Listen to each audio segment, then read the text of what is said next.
નમસ્તે મિત્રો, મારી ચેનલ મીના ઇન્ડિયન કિચનમાં સ્વાગત છે તમારું.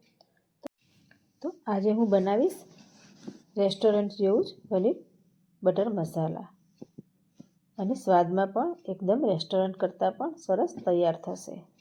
અને હા, આ રેસીપીમાં અલગથી કોઈ ગ્રેવી પણ કરવાની નથી, જેથી ફટાફટ તૈયાર થઈ જશે. તો એના માટે તમારે રેસીપી જોવી પડશે. તો ચાલો જોઈ લઈએ. તો એના માટે મેં આદું, લસણ, મરચાં અને ટામેટાં લીધા છે. અને લસણ, આદું, મરચાંને એકદમ ઝીણા સમારીને લીધા છે, જેથી મિક્સરમાં સરસ પીસાઈ જાય. અને લસણ મેં 4 થી 5 કળી, 1 ઇંચ ટુકડો આદુનો, 3-4 લીલા મરચાં અને 2 નંગ ટામેટાં લીધા છે, જેને હવે આપણે મિક્સર બાઉલમાં ટ્રાન્સફર કરી લઈશું. હવે 1 ચમચી મરચું એડ કરી લઈશ. અને આ મરચું મેં રેગ્યુલર લીધું છે.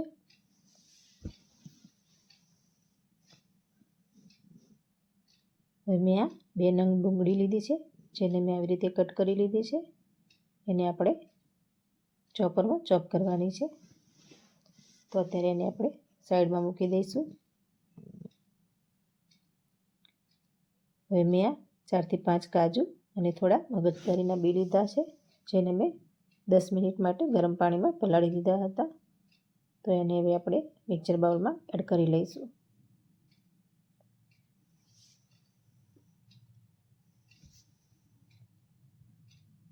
તો ડુંગળી પણ મેં સરસ ચોપ કરી લીધી છે, અને આપણો મસાલો પણ સરસ સ્મૂધ એવો પીસાઈને તૈયાર થઈ ગયો છે.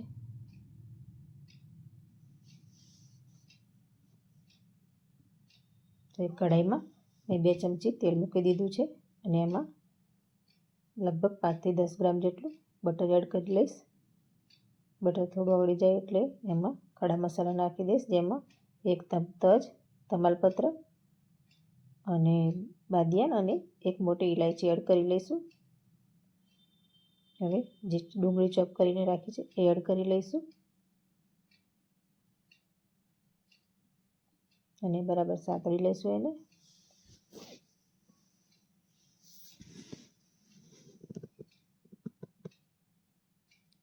એનો રંગ બદલાય ત્યાં સુધી સાતળવાની છે.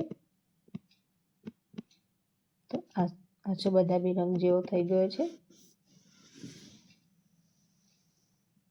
તો હવે એમાં આપણે જે મસાલો તૈયાર કર્યો છે એ એડ કરી લઈશું.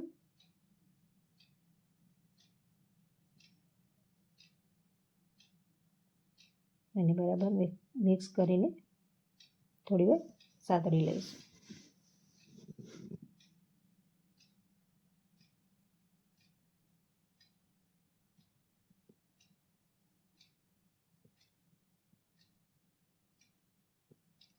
થોડુંક પાણી એડ કરીશું, જેથી મસાલા આપણા સરસ સંતળાય.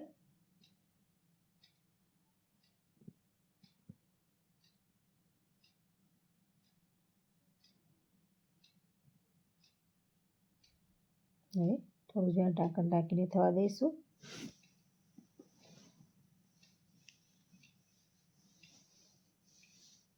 હવે આપણે રૂટીન મસાલા એડ કરીશું. તો એમાં અડધી ચમચી હળદર, 1 ચમચી ધાણા જીરું પાવડર અને 1 ચમચી કાશ્મીરી મરચું એડ કરીશું. તો કાશ્મીરી મરચી નાખવાથી શાકનો કલર સરસ આવશે. કાશ્મીરી મરચું તીખું નથી હોતું. તો આપણી ગ્રેવી સરસ સંતળાઈ ગઈ છે. તો મીઠું પણ મેં નાખી દીધું છે, જે મારે બતાવવાનું રહી ગયું છે. હવે એમાં થોડું થોડું ગરમ પાણી એડ કરી દઈશું.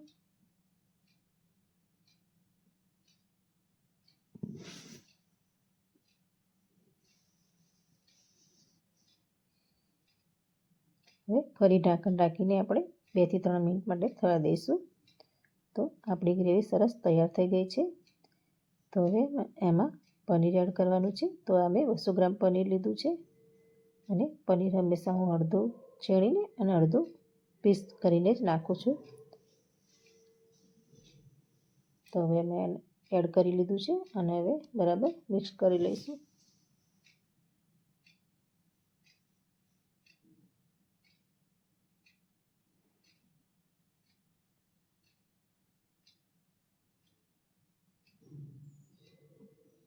હવે 1 ચમચી જેટલી કસૂરી મેથી ક્રશ કરીને નાખી દઈશું અને અડધી ચમચી જેટલો ગરમ મસાલો એડ કરી લઈશું.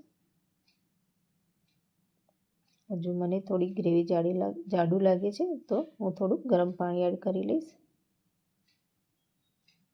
અને બરાબર મિક્સ કરીને આપણે ઢાંકણ બંધ કરીને 2 મિનિટ માટે થવા દઈશું.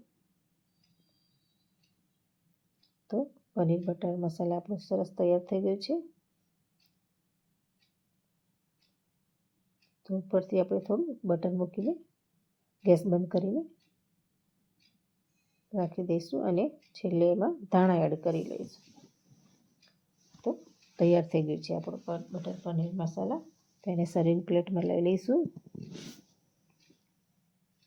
તો આ શાક તમે પરાઠા, નાન કે જીરા રાઈસ સાથે પણ સર્વ કરી શકો છો કે સાદી રોટી સાથે પણ ખાઈ શકાય છે.